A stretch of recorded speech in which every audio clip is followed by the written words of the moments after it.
from my career, if I could teach one master class in business, this would be it. The things that I've always done to culture all roll out of alignment. I've seen the power of alignment when everyone starts pulling in the same direction. Beautiful things start happening. I think the other thing that is really important, and lots of people have it, but sometimes they don't appreciate it, is intellectual curiosity. You have kind of a superpower when it comes to connecting the dots on things, this pattern recognition. Did you always have it? Did you develop it? And how can the rest of the world cultivate that capability? Wow. We jumped right into the deep end of the pool here, Lee. Yeah, I love the book going through it. The lessons through the storytelling is, I think, what I really enjoy. I couldn't put it down. It was pretty much two settings when I had time in the last couple of days to get through it. Well, good. It was, I have to say, for me, it was such fun writing it because it's my life. It's not like I had to dream anything up. So, and I'd been asked repeatedly after the sale of Kinko's to FedEx by lots of folks that I should write a book. And I didn't have my heart in it, so I hired a ghostwriter. And 2 weeks later, I said, we're not going to do any of this. And we stopped. I said, I just don't think I have anything to say or want to say anything. And, life has a way of doing that. I tell you, 11 grandchildren later, I started thinking, gee, maybe I should document some of the craziness in my life. And that's what happened. It just spilled onto the pages. Yeah. So many great lessons that we can all benefit from. So I'm thankful that you did it. I think a lot of us just kind of go through and we do stuff and it's like breathing for us. Well, of course it's common sense, but it's not for most. And the thing that really struck me as I read the book and listened to you on a number of podcasts is you have kind of a superpower when it comes to connecting the dots on things, this pattern recognition. And so one of the questions I have, did you always have it? Did you develop it? And how can the rest of the world cultivate that capability? Wow. We jumped right into the deep end of the pool here, Lee. It's incredible though. Yeah. Yeah. No, I understand what you're saying. And I don't believe it's not like you wake up one day and you go, aha, I'm connecting dots. There's pattern recognition. The fact is, as one of my buddies said to me after I read the book, I had belonged to a golf club and I quit. And about a year ago, and I said, nah, I'm gone. I'm out of here. And you generally don't do it. People don't tend to do that. They tend to die holding on to their golf clubs out there. And he said, he called me, he said, I got it. He said, I've read your book. You can't hold a job. You quit everything. So I shouldn't be surprised. And the fact is, there was a lot of truth there in that I have had a lot of varied experiences and a variety, so much of a variety that very seldom do people end up with that kind of breadth of experience. And I think it was really driven down my throat. I really did find myself in more and more situations where I said, I've seen this movie before. And then once I start thinking about that, then I go, well, let's see if I've seen that movie before. I bet this, and this will happen. And as I sharpened, my tools, as I started watching things unfold, I was able to take pattern recognition and use it positively and in ways that in fact could help me be helpful in whatever the situation was. But I think it was more the number and types of situations that I found myself in it over the course of my career than something I said, aha, effective today, I have pattern recognition. Okay. Well, going back even before Macy's, if I read it right, around your work at the bowling alley, the first full year you had it, profit was higher than the previous year's revenue. Did I get that right? Yes. All right. And so you were looking at it, you stepped back, looked at it and said, hey, here's 2 things or 3 things that I noticed. I'm going to go do that. So that's something that a lot of entrepreneurs don't have. A lot of leaders don't really have. Describe that experience. That was incredible. Sure, sure. Well, you have to remember, I had a 22-hour car drive to kick myself, with be careful what you wish for. This happened on the way back from, I had started at my family's as manager of my family's bowling business in Texarkana, Texas. Or actually, it was Texarkana, Arkansas. It was on the other side of the street. And, and at the time, I had been working very hard since I was quite young, and I expected I was going to get a letter, hoping I would get a letter from Harvard Business School saying they accepted me into the MBA program. And in fact, the letter did say that, but it said, you need to work for 2 years, which really infuriated me because I truly felt they hadn't read my application, because that was about the last thing I should do. And so I got in my car, and actually, from the feedback I've gotten on the book, this little chapter, a lot of people believe is most telling, that I actually got in my car, never having been east of the Mississippi, and drove to Boston and met with the director of admissions and said, you guys made a mistake.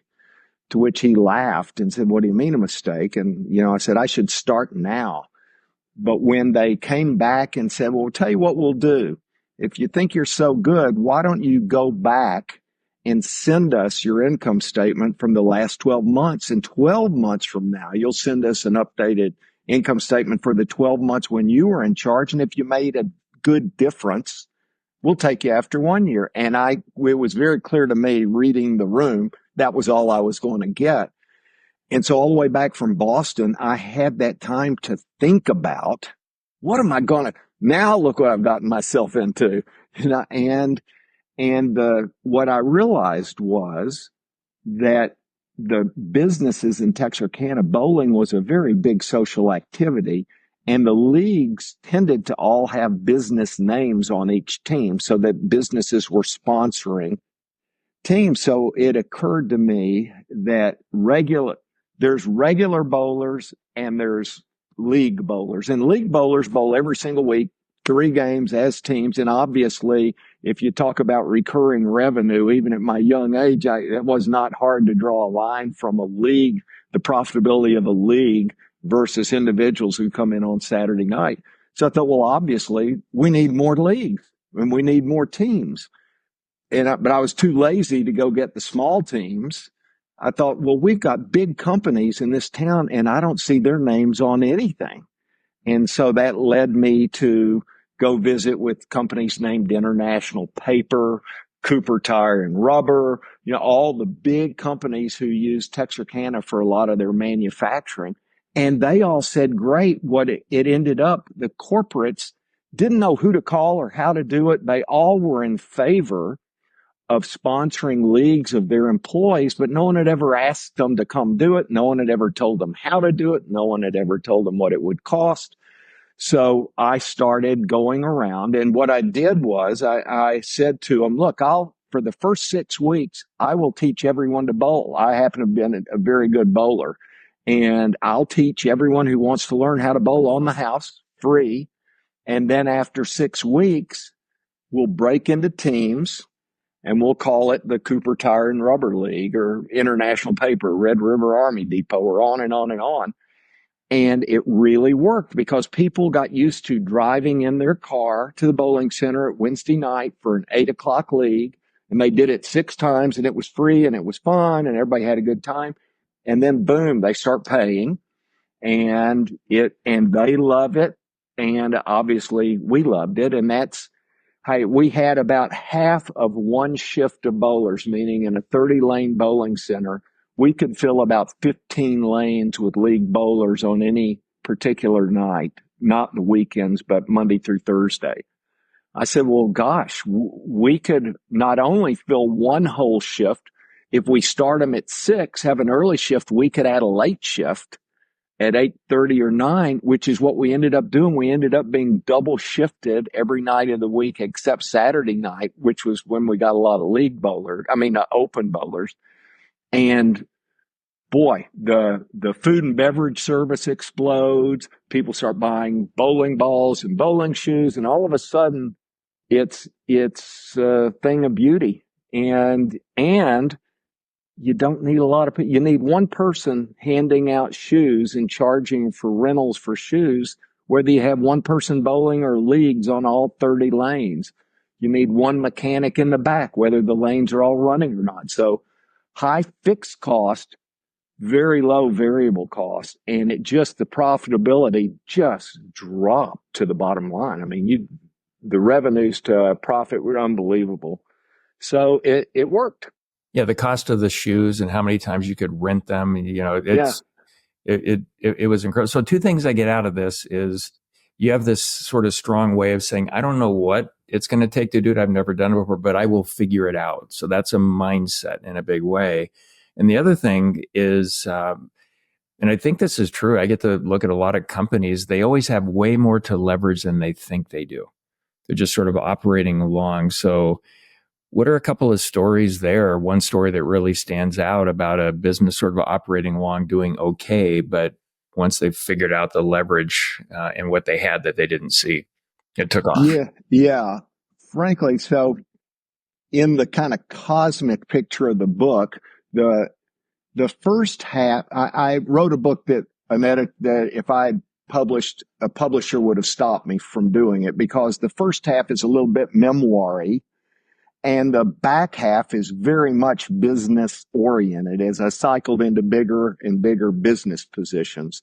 And so normally, well, make it a memoir, make it a business book, but don't wander from your youth into business. But frankly, that's how I got to the position where exactly what you're saying, because you're right in that I never till today, I don't presume to know an answer to something. I like asking a lot of questions. I like, well, and then I like doing the what if. Well, what if you did this? What if you did that? The best example, and the one that I believe is from my career, if I could teach one master class in business, this would be it. It was touring stores in Chicago at Kinko's. Okay. We obviously had 1,200 stores when I got there, and I was trying to learn business, and I went into all 40 regions of the company, and they were all 24-hour stores, and trying to meet all the people, ask them what the heck was wrong with the company. How come we were on such bad times? But the instructive thing was, my first visit one morning in Chicago was in Wrigleyville. Well, Wrigleyville had the distinct honor of having the most daily transactions of any store in the entire Kinko's network. So it averaged over 1,000 transactions a day. Now, how you get to 1,000 transactions a day is a lot of individuals making a copy. So I'm standing there looking, and I'm talking about getting jostled was a way of life in that store. They were busy around the clock. So you can't just stand there. You're getting knocked around. And I'd never seen more people in a store, and I couldn't believe it. And so I said, wow, what if the average ticket was $7? Okay. But 1,000 tickets a day. So incredibly consumer oriented, no business printing at all. We literally left Wrigleyville and drove to Lombard, and Lombard is right by O'Hare Airport. And I walked into that store, and it was like a mausoleum. It was quiet as it could be. There was little music going in the background. It had gray carpet on the floor, and there was one set of customers at the counter, and that was it. The average ticket in that store was $240. Average ticket against Wrigleyville, $7. And the reason, huge corporate, that's all they had was corporate business. It was in the middle of a gigantic corporate headquarters area. So every customer that was walking through the door represented a corporation who needed some big job of some kind. So everything about the store was different. Well, I was standing there marveling as I learned that that was the highest average ticket store in America. So I had just seen the lowest average ticket store, the highest average ticket store, what a store looks like that is all consumers, and what a store looks like that's all business. And I said to myself, these two stores are in completely different businesses. And yet they have the same district manager, because we, as do most retailers in America, have oversight on a district basis for companies in the same geography, so they can have managers in the stores. And that's great. And I'm used to that. That's what we had at Babbage's / GameStop. I'm used to that. But I said, wait a second. There are things that can be learned if we can bundle stores together that have the same profiles. Then we could start moving to best demonstrated practices if we could do that. So I suggested that we build a big spreadsheet, if you will, and on the horizontal axis have number of transactions a day, and on the vertical axis, average ticket size. And then said, let's take every single store, let's learn about every store that we have, average ticket size, and let's start arraying them on this chart. And of course, 1,200 is a lot of stores. And when we were done, we had 35 buckets that made a lot of sense, that all the stores in that bucket looked alike. Now, and there are about 30 stores, but there were stores in that bucket, any bucket. Oh, there's Miami and San Diego and northern Wisconsin and Seattle. So, well, wait a second. And there were a couple outliers and there are reasons. But so we started talking, because this literally is moving into uncharted territory for retail, specialty retail, multi-unit retail, when you start asking these questions. And I said, why don't we, in each bucket, let's go let's break it up into what's important, all types of revenues and all costs. And let's go not to the number one store, not to the best performer, because there's always a reason a store's number one, or even number two. Let's go to the 90th percentile, the top 10th percentile store in that group. So the number 3 store, and say, hey, Lee, in the stores that look just like yours in America, you stand out as the best fax revenue among all these 30 stores that look exactly like yours. What are you doing? Can you tell me anything that you know is different? Invariably, on every line, on black and white copy, color copy, computer rental, you name it, and on the cost side, they would all break into a little smile and go, yeah, I know what happened. Like on the one I just gave you, I'll never forget, this woman said, I moved the fax machine out from behind the counter to the front of the counter, right by the cash register. So anyone could do a fax, but they're standing at the cash register, so we take their money, but we don't have to spend the time doing the fax for them. They can do it, and we pay the transactions right there. And so it was essentially, we didn't invent best demonstrated practices, but bucketing stores by their profiles, by whatever you think are the most important differentiators, and you can get agreement on that. Well, now you've got something that you can do truly a best demonstrated practices exercise. And by the way, we had lots of stores that the right answer to lead the store manager is, you need more staff. You need to hire 5 people. Yeah. And others would say, you need to have 5 fewer people. But we would find what were the best demonstrators, and forget the rest of the buckets. All we cared about was this bucket. So we started producing monthly reports for each of these pods of stores. So you knew you were not being judged against Wrigleyville. You were being judged against a store in South Boston. And you know what you did? Because you didn't feel the competitive surge versus maybe a store 2 miles away from you, you'd get on the phone and you'd call the South Boston store. Hey, this is Leap. What, you got to help me. My numbers aren't as good as yours. And can I talk with you? Do you have time? And the answer is, of course, always, well, heck yeah. And well, the results showed what happens when you do that. It starts raining uh, good things. Revenues start going up, costs start going down, people feel good about themselves. Did that in itself encourage the cross-functional collaboration in those pods where they would call other stores in the group on Oh, their own? absolutely. Okay. And one of the two biggest for my time at Kinko's, people still measure time. We had the meeting. Once we figured this out, is when we had that managers meeting where the top 150 people came together. This was after 9/11, and we had to postpone the meeting that was going to take place because we were all sitting in Denver when 9/11 happened, and we all split to go home. But that was where we were able, in front of that group, I was able to talk about, let me tell you about what's happened here and describe what I just described to you.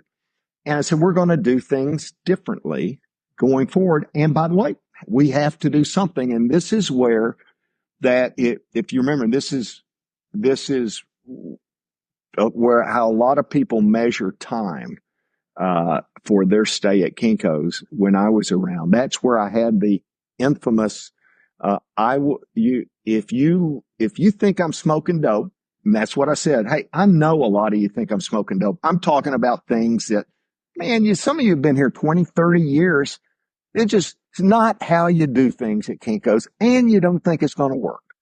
If I have failed to convince you, that's okay. But you can't be here. And if you'll come to me and tell me, I will be your best reference. I'll move heaven and earth to ensure that you land somewhere else on your feet very quickly. But you can't be here if you don't think what we're doing is right, because we have to do something and we all have to align on it. And which is a pretty polite thing to say. And then I said, that offer is extended for the next 30 days. And I said, on the 31st day, anyone in this room that I think is working against us, I will find you and I will weed you out personally. And the room got so quiet, it was like a pin could drop. And three people out of that room came to me, and I helped all three of them get a job. And about a third of the people who were left, I personally walked out the door because we had to do something. This made, once you saw it, and once you saw what could come from it, it's like, unless you've got a better idea that we haven't talked about and I haven't heard of, and we're going to do this, and that's how we're going to get out of the mess that we're in. And it worked. Yeah, I mean, we have to get everybody fully aligned. I love that. And some leaders would say, well, we'll work with everybody, we'll wait. But no, we don't have 2 or 3 years and just to do what we need to do anyway. So let's get it done now. Yeah. And that's how that alignment is so important. It's my number one leadership principle is alignment, because I've seen the power of alignment. When everyone starts pulling in the same direction, beautiful things start happening. Yeah. I love that. You make the distinction between, and I love the way you call it, the People's Republic of Kinko's. Hilarious. Yeah. But so true. There's this entrepreneurial culture, and then there's command and control culture. And it was about a 23-year journey. I've started 8 companies from scratch, 2 of them in aerospace over 23 years, just those 2. One was a 9-figure exit, one was 8, sold them at the same time combined to one large company. We had a very entrepreneurial spirit. We had, 2,000 customers in 60 countries. I had teams in the world, and it was aviation aftermarket. So you could give me a helicopter data plate with a serial number on it. We could build the entire helicopter around it, including all the metal finishing. And it was so complicated. It was like a mini Honeywell. It was one of the coolest things I've ever built. I just loved it. But the company that bought us, quite large, very command and control, and it immediately started to limit the value that we created. And so I got thinking about, there's really the right hybrid way to look at this. So how do we look at, I don't know the right way to say it, it's like cost control, but it's really value of spending thinking and investment thinking. And we want the right balance on both. And I've never seen a company do that very well. What's your advice there? What are your thoughts? Because that's where I go. Every time I work with a company in my own businesses, I hate the word budget because it ends up being use it or lose it. I like forecast. Let's get the best return possible. And we're going to invest where it makes sense. We're not going to be so cost control minded that we miss giant opportunities. Talk about that. Yeah. Yeah. So both, it doesn't, I guess for me, it doesn't have to be either. In fact, if you're going to be a highly functioning company, you have to have both. I can't imagine a company that wouldn't take advantage of value engineering opportunities, because that's what we're here to do, among other things. And also strategically to think about where are the right places for us to invest. Is it an adjacency? Is it a roll up of a sector where we're not as powerful maybe as we could be? You know what? So it to me, what you described, and which I was just sitting here smiling, thinking about how fun that must have been. That's the definition for me of a highly functioning company. And it's the right brain and the left brain working, because value engineering, it's a requirement, or you get left behind. You just lose. And figuring out where you want to go with what your assets are and how you compete in the market. And look, I just wrote a little article. I call it driving down the highway, and the people on the front lines are looking right in front of the car. They got to make sure they don't hit anything. As you work your way up through an organization, the people at the top better be looking 5 miles down the road, because, is there a detour up there? Are there going to be no gas stations? Whatever. Yeah, you have to think about all of that. It's not either or, it's both and. Yeah, I love that. It's whatever makes sense. About, I would say, the last third of that experience for me, and I'm still operating a couple of the companies today, but about the last third of that experience, I met Jack Welch. We became very good friends. He became a business partner in my company, ETW, or Execute to Win. And he brought his whole team out to the aerospace business, and he just said, look, your business management system is the best I've ever seen. And whoa.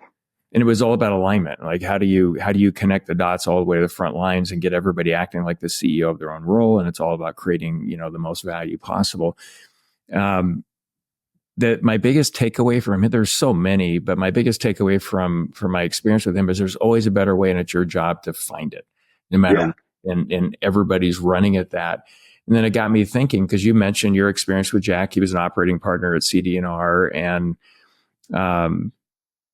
he was impactful when he came in. It just got me thinking, how can leaders think about taking advice from those that have really been there, or be mentored by those that have been there? Because it could be a couple of sentences, and use it to really create value. Because a lot, how do they get what guys like you say or Jack says, because you've been there, you've done so much, in a way that they can really use, because it took you decades to figure it out, just like it took Jack. So how do you mentor folks effectively in a way they can actually hear it? Yeah. What a good question. I think it may have more to do with ego and or lack of ego, when you see someone who either is open to listen or is not open to listen. And the reason I'm thinking that is, it hit me in my first meeting with Jack. And as you might imagine, you put on a little nicer shirt, you're a heck of a lot more prepared. And I felt well rehearsed, well ready to talk about, because we already were developing quite a good story. But I was talking about our move, particularly our move into large corporate selling. And it had started out really well. And you would appreciate this because you've worked with them. I'm prattling on about something, and I've got a slide up there, and he starts doing this, and he just sits and he's just staring at the numbers. He said, whoa. I've got some questions. Okay. And he starts asking questions which I had not ever asked. And I'm listening to him and I'm thinking about it and I'm going, whoa, I know where he's going with this and he's going the right place. I haven't thought about it. We're not organizing correctly. And it ended up, he was trying to get at exactly what are you trying to accomplish? And if that's what you're trying to accomplish, two things that were really important to him. Why aren't you organized like this? And he really wanted to dig into incentive compensation. And he said, yeah. And sure enough, I mean, when he dug in deep enough, he said, whoa, that your incentive system is great for small and medium sized businesses, but let's talk for a minute about your guy who's selling Intel and your guy who's selling Fidelity. You really think that's an incentive plan that is motivating them, that is ensuring that their behavior? And I mean, just flat out, I hadn't thought about it. And as he's saying it, I mean, I think I had a bruise by the time I left in my forehead for doing this because he was right. Now I've met a lot of people, and it sounds like you have too, who kind of don't have much open to listen. They think they wrote the book and they'd rather be instructing other people in truth than listening or accepting any feedback that might not jive with what they were planning to say. I can't help it if people are like that, but I'm not like that because I just never thought you know, and because I don't think I know the answer to everything, I asked a lot of questions. But if you ask a lot of questions and then you come up with something, then I always say, especially on best demonstrated practice, and oh, by the way, if you think I got this messed up somehow, please tell me how so we can all get better from how we set up our processes and stuff. But there's a lot of people out there who don't like people challenging them or suggesting. That's why I'm so Socratic in my questioning. And my role model for a manager is Columbo. You know, I swear, you know, in Columbo on the old TV character, he'd walk in, he'd do this. Well, I'm a small town boy. You know, I don't know much. And then he'll go and he'll have them, you know, charged with murder 5 minutes later. Yeah. Well, I love listening to the Leveling Up with Gary and Jill podcast that you have. And you get them there by helping them discover it. Like you're not really giving them anything. I've always done in all my meetings, hey, what's everybody's biggest takeaway? Because I want to know if they got any value out of the meeting. I want to know what they're thinking. And unless I ask that question, I have no idea what happened. So I always do that. And I love that you and Jill do that as well. But you guide them to discovery. I'm sure that's super intentional, but it's just like, it's fantastic to listen. Yeah, but it at some point it probably was super intentional, which to me means I had to think about it and be sure of how I was going to do it. But now it's second nature to me because I've been doing it like the way I've been doing it for a really long time. And I think the other thing that is really important, and lots of people have it, but sometimes they don't appreciate it, is intellectual curiosity. You know, that they want to know. They don't just look at something, they pick it up, they look under it, they look, you know, they turn it around. And to me, when people have asked me, is that when I interview people, I try to see if I can see any intellectual curiosity, because that's half the battle. If you have that, you do ask the questions because you genuinely want to know. It's like, well, this is something new, and let me learn something here. And I just feel like I don't know that I've met a lot of highly successful people who didn't have that, who at the end of a meeting would say, what did you take away from this? And it's because you want to know. You want to know, one, did they get anything out of it? But two, you know, maybe somebody's got a nugget that you didn't think about. You go, whoa, wait a second. Let's talk about that. You may want to get with them later or whatever. But that's what people who are intellectually curious do. And I just think that, and you can't legislate it for sure. You know, there's some things about the way people are just wired, that they're just wired that way. And if there is a way to legislate it, I'd love someone to tell me, because I probably would have tried it on some people to see if it worked. I wonder if they could really see the value of it if they would do it. Because there's so many things that bring a lot of value. They don't get the value, so they just won't do it if they could see it. I'm always looking through this value creation lens, like how does it create objectively measurable value in the world?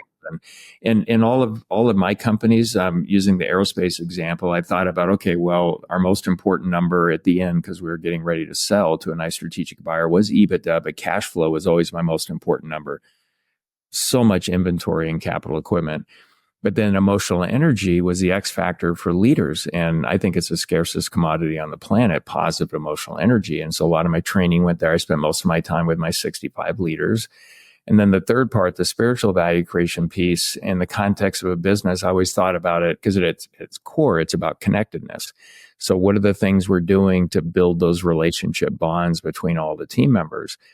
And in doing all of that, not just focusing on the material side, which, by the way, is wildly important. Investors want a return. Although I didn't take any investment, I controlled those things 100%. I love that.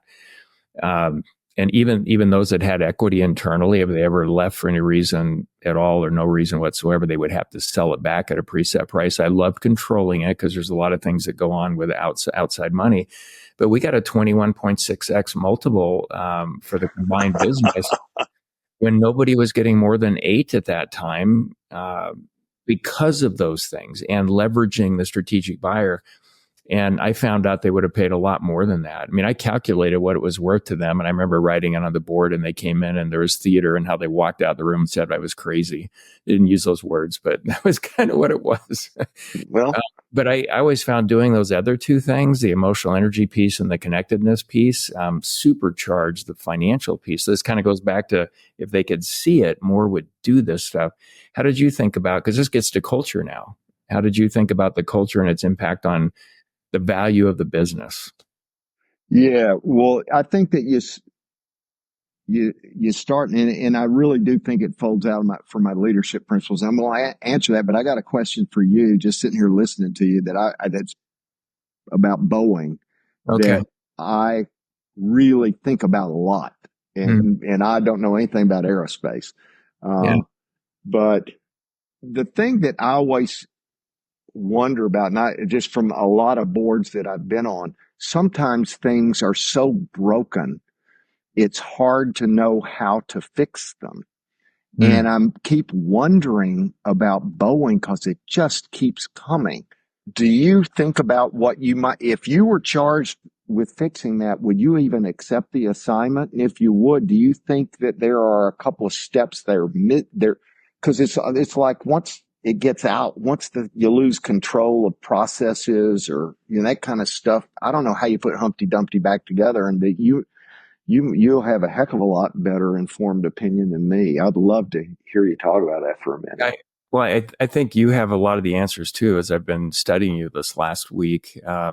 I think we, as the top leaders, we create the environment from which everybody creates value. So these are the rules of engagement, everything we do, our approach to leadership, all the approaches to creating value, everything. So to me, their challenge is it's how they foundationally change the rules.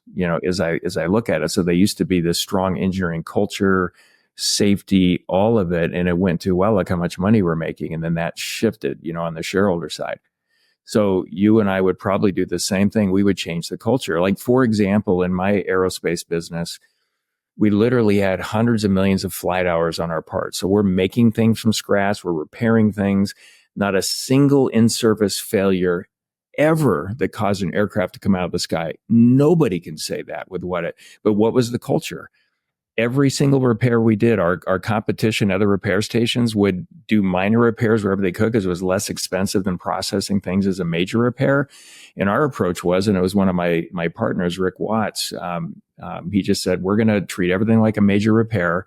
And I'm going to start out with, you can't do it. Prove it to me that you can do it. It's not about making money. It's making sure it's safe. And everything we did, our mission was safely reducing aircraft operating costs. And when I sold it, we were saving our customers collectively well over $100 million, probably closer to $200 million a year.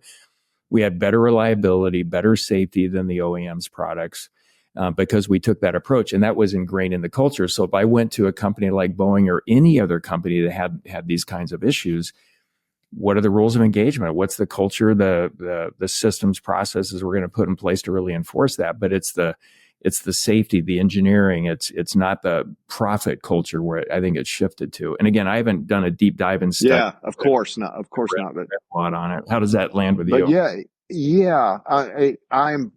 I mean, culture first, and that's how. But I've just wondered, I guess what I've wondered about is, especially if you've developed a culture that rewards profitability instead of safety, doesn't talk down to safety, just doesn't, there are no rewards there. The rewards are in profitability. And I just wonder how you can turn a ship like that. I mean, the things that I've always done to culture all feet roll out of alignment, because I have always seen my next leadership principle is accountability. And what that means is give people, if you're going to give them responsibility, you must give them the authority. Because if you peel back things that go wrong in a company, and if you sit down with someone at their annual review and they say to you, when you say, well, you didn't deliver on this that you committed to last year, and then they tell you very persuasively, well, delivering on that required three things. I didn't have responsibility for any of those three things. I had to go and sell other people on it. And sometimes they said no. And it's like, well, you can't have responsibility without authority. That's a huge part of building a culture, because people if they feel like they truly own they have a true accountability and they own the resources to do it, they behave very differently than people do when they're given a responsibility without authority. So, and I think that has to be earned, and you can have an intentional system in place to make it happen. And in my experience, I think you're completely right. And you mentioned it earlier, compensation drives behavior. But this all goes back to the rules of engagement from which everybody creates value, this environment. yep. I would change those foundational things after studying a bit to make sure that we got that right. It's a challenge, and it's so unfortunate how many people, because of the culture change, had to lose their lives. And how would you design an aircraft with one indicator telling you whether your nose is up or down without any redundancy? I'm listening to this like, are you kidding me? Yeah. And so it's purely a culture thing in my view. It's a big deal, the environment we create. And how hard do you think it is to change when you buy a company or you walk into a company and you can see the poisonous culture that's there? How hard do you find it to actually make a dent in that? And then ultimately, not just a dent, create a new culture that's driven by whatever the important things that you felt or need to be there in that company. Well, you point to it in your book as well. I wrote a book titled "Your Most Important Number," and it titles or kind of lays out this mind methodology, most important number in drivers. I always start with the top, and you can see and feel the dysfunction there. I mean, you get that too, and you talk about that. So let's get that right. So philosophically, the top leader's job, the CEO, founder, president, et cetera, their job, in my view, is philosophically is to continually and responsibly increase the value of the organization. When I ask top leaders, what is your primary job? That's usually not what they say. They haven't thought super intentionally about it. And then I when I'm meeting with a senior team, so by proxy, that's your job too. What do you think?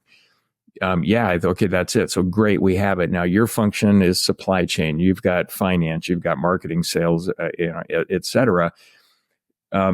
What's the value your function should be creating? Like how would you know? Like what you were designed to create value, how would you know? And so I give them one number above all others that says you're winning or losing the game. It's descriptive of the value you're creating, and it drives the majority of the right behaviors. And so now every function has that, and every team all the way to the front line has it. And so when I walk in, I know what their number is. They're measuring other things, of course, to help make better decisions to improve it.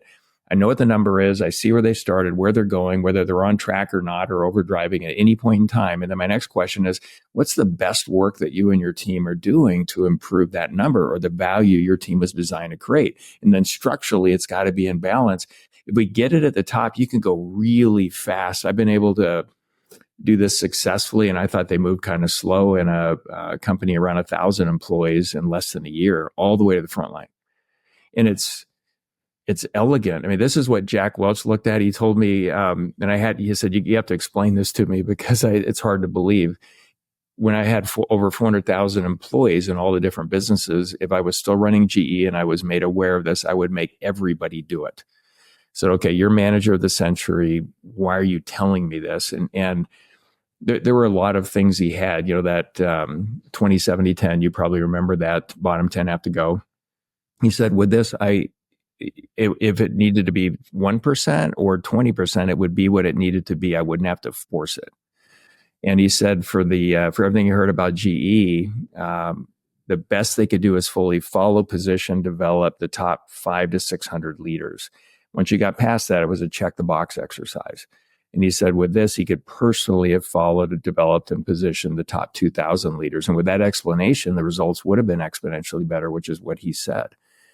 So I think it can go really fast if we start at the top. It's a pretty long answer to your question. And then let's go. How much do you want to pour into it? Do you want to take it serious or not?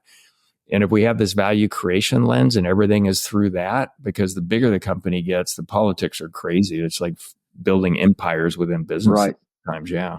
But and one thing he said to me that's kind of adjacent to what you were just saying is that because I found him to be most open and accessible to me, not in front of a group of business leaders, but grabbing a drink before dinner, just the two of us, in the corner. And I asked him once, tell me how I replaced all the senior leaders except one at Kinko's. There were 15 people reporting to the CEO, and it felt to me like, do the work, and it should have been 9. I kept one, got rid of the other 14. And of the 8 I brought in a year later, 4 of the 8 I had turned. And I said to Jack, well, I feel pretty crappy about that. You go out and you recruit and people pick up their families, they move cross country. Tell me how that feels to you. Is that average? Is it above average, below average? And he said, well, I'll make you feel better. It's average. He said, that's not good. You shouldn't be satisfied with that, but it's kind of average. We have spent a bunch of time at GE looking at turnover numbers. And when you come into a bad situation, that's because you haven't figured out your equilibrium yet, and you don't really know the people you hired the way you know them a year later, 2 years later. But what he said as a part of that is, and this is what woke me up a lot on a lot of this stuff was, I will tell you that this is him talking to me, that if you ever terminate someone and they didn't see it coming, your fault. It is your fault. It is your duty, and it is your job, at least at the annual review process, to tell someone, gee, you missed your numbers. And here's what we had agreed on a year ago. And if everyone misses their numbers, my board has to approve my numbers where your numbers are part of them. What do we have to do in the next 12 months so you don't miss your numbers again? Because if you miss your numbers again, then I've got 2 years worth of data, and I have to tell you, I like you, but you can't be here if you can't deliver your numbers 2 years. If everyone's going to miss every now and then, but you can't miss 2 years in a row. So what support do you need from me? Da, da, da, da. And then a year later, he says, I can say to him, he says, I take walks with them. And he says, look, I love you, man. I think your wife's great. I've met your kids. We played golf a few times, but we talked about this. We talked about it 2 years ago at your review and this past year at your review. And you just can't be here.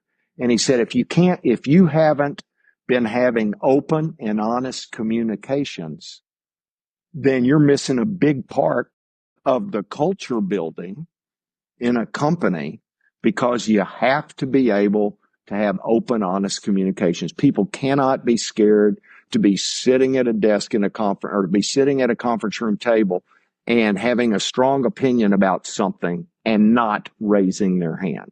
That's how companies start falling apart. And that became one of my leadership principles, because boy, is that right. I mean, if you give people the tools, they feel good about themselves and their job. But if they also understand, here are the boundaries, and these are the rules of the road. And he was available to give help and advice, as everyone was at GE if someone was struggling. But I mean, that kind of stuff, that culture part is so important, because it gets rid of the deadwood that really works against your other value building processes that you're putting in place. If people don't all think they're in the boat, it's a lot harder to get where you want to go. If you got some people facing this way paddling and some people facing the opposite way Yeah, paddling. 100%. I mean, it's great when you get everybody in the game. They understand the business model as it relates to their job, their team, and how they can contribute to it. They should all know what's expected and where they stand regarding performance 100% of the time. And I even put an additional policy in where I never had an HR department where, in that larger aerospace business, where anybody could go with a grievance. They had to follow the boss chain, leadership chain. They could go all the way to me if they needed to, and it worked beautifully. Never had an EOC claim that stuck. There was maybe 5 filed that were not right. Never an employee lawsuit ever with that system that I had. But I also told the leaders starting around 99, if you hired them and they left for any reason whatsoever, unless they're just super unethical, which we had a few of those over the years, but very few, you have to follow them for at least a year. And if they're really disgruntled, you give them to me and I follow them. And I've got a couple I've been following still for over 20 years. I love that. So great. How's it going? Yeah, the culture's better there than it was here. The first couple of calls are yelling at me. I totally get it. It wasn't right for you. Yeah. Huh. I love that. Well, yeah, I got to ask you some questions, because you've got such a rich, vibrant background and experience. I kind of have one more for you that I'm debating with my co-founder of GameStop. Okay. I've always felt that if you don't talk about continuous improvement and how you're going to continuously improve, then you're missing a big lever in a company. And Jim is always, when we were doing our thing together at Babbage's, then GameStop, Jim and he had been a senior partner at Bain before he quit his job and I quit mine to start it. He totally adhered to that. Well, starting when he read my book, because we're like brothers, we're closer than brothers. He said he challenged me on the notion of a leadership principle being continuous improvement. And he said, he said, the world's changed, business has changed. And he said, I don't think continuous improvement is good enough. He said, I think it's continuous change. He said that is the implications of changing improvement to change, because improvement has boundaries. You take what you're doing, you got to do it better. You got to do it, where continuous change means the macro world is changing, and oh gosh, artificial intelligence, and foreign involvement in our country and on how we try to do business. And it has become so much more complex that if you continue trying to make the cocoon you're in better than it was, versus should we be rethinking everything, or maybe just this piece or something? If we have a mandate to change, it is more powerful in the market that we all try to operate in today than maybe earlier in our careers. for me, that's why I just love Jim so much. I mean, he's always the guy that will wander into the room and say, "Hey, well, and what do you do? Does that bring anything up for you? I mean, what's your thought on that? 100%. I've just learned to never underestimate adults' ability to not connect dots. And so you and I know we're doing all of this stuff so we can create more value for the organization, for customers, all that, and ultimately responsibly continually increase the value of the business. So that's why I'm just going through the value creation lens. I look at a team and I can say continuous improvement, and they can run down the road of a bunch of activities that don't move the needle, right? So they make activity is more important than what is most important. So I'm just going back to how was this team, this division, this whatever designed to create value, and your job is responsibly and continually increase that value over time. So it's continuous increase in responsible value creation over time. And now all of a sudden it encompasses everything that you're talking about in there. It's like, it doesn't matter what it is, like what makes the most sense. And I get emails from leaders around the world that the last chapter of my book, Your Most Important Number, is a DIY chapter. And they just change the language a little bit. And they're telling me now my team is coming to me when I have an idea and I want to do something. And they ask me, well, what does that have to do with our most important number? Why are you doing that? Whether it's profit or cash flow or whatever it is, or impact if it's a nonprofit. So Gary, that's how I think about it. Yeah. Does that Yeah. help? So yeah. So in one way, it's very liberating, the notion of one number and how we're going to drive it. Because then you don't tell them what they can't do. You tell them what you're going to be staring at. And that makes it easier for you or for frontline supervisors to ask that question, because it's way more encompassing than continuous improvement. And I think what Jim was trying to get to, you got to open the aperture, and anything that forces you to close it up is probably not getting you to be as good as you could be at what it is that you do. And so the thing I like about your one number thing is you're giving them permission to do whatever they believe is the best interest of the company to advance it. And if you keep focusing on one number, whatever that definition is, you can pressure test what they're doing against that to say, hey, good work getting where you got, but I think you're going that way and we're trying to go this way. So help me understand, because that effort that you're doing feels to me like you're veering off course. You've given them the opportunity to own something. And it's not necessarily, you're also talking to them in a way that they don't feel beaten down. Course correction. Yeah, this isn't exactly what we were going for. I get it. Okay. We're back at it. Yeah. And I like that. That's pretty cool. I mean, even continuous change, I think, could potentially cause problems. Change doesn't mean more value creation. It's just something different. But yes, we're always going to be changing, and we want to be evolving and running with it towards the value that we're supposed to be creating. So when I ask a leader, how do you create value for the organization, and I get a job description, okay, we missed a big opportunity here. In a non-supervisory employee, I love it when they say, oh, I'm on this team. This is our most important number. We're on track, or we're a bit ahead. This is the best work I'm doing in my role to support contributing to that.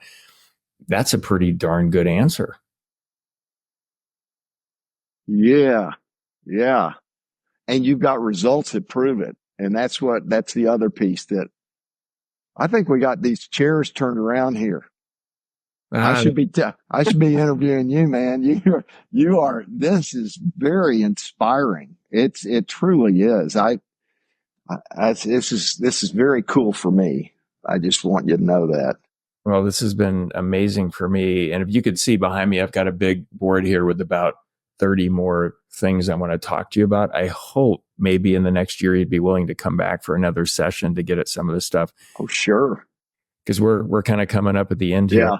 to kind of dive into GameStop and all the other stuff, but we don't have time today. What's your one biggest takeaway from this discussion today, if you have one that stood out? You you personally are quite a personality, and you're wired. I really like how you're wired. I have to reflect on the one number thing because I like it, but I need to think about it more because I don't know how it gets diluted in the third level and fourth level and fifth level. And if there's a lot of wasted energy that's going into stuff before it gets corrected by your question. I mean, it's what I like. It's you're building your own, you're intellectually curious, you're really smart, and you got a lot of pattern recognition, and you put all that together and you've really come up with a process and a model that works. And that's very hard to find. And so for me, that's like, this is really cool. I mean, I've done a number of these, and I can promise you, no one's been in the zip code of you for the podcasts that I've been doing, and that for me is exhilarating. And so I want to thank you for that. I'm being completely serious. This is what I liked about business, when I could run into people like you. This is super. Well, and this is why I spend at least 8 hours getting ready for you. And I want to feel like I've been in the room with you before you get on the podcast. And then I am super curious. I want to get in the middle of this and understand how you think and how we can go further. And my biggest takeaway is that I can be way more intentional. And I think I'm good at pattern recognition, but I want to be way more intentional at that process. Like, I want to develop it even more. Whereas I think you have a superpower there. You play it down, but I think you've got a big superpower. Well, this has been fun. Yeah. Well, thank you. Really appreciate being here. This has been fantastic. Thank you again. And I look forward to the next time we can spend some time together. All right. Thank you. And this has been the Show Your Value podcast, where we explore the art of value creation. If you got some value out of today's episode, I know I certainly did. Please like and leave a review and subscribe. And until next time, show the world your value.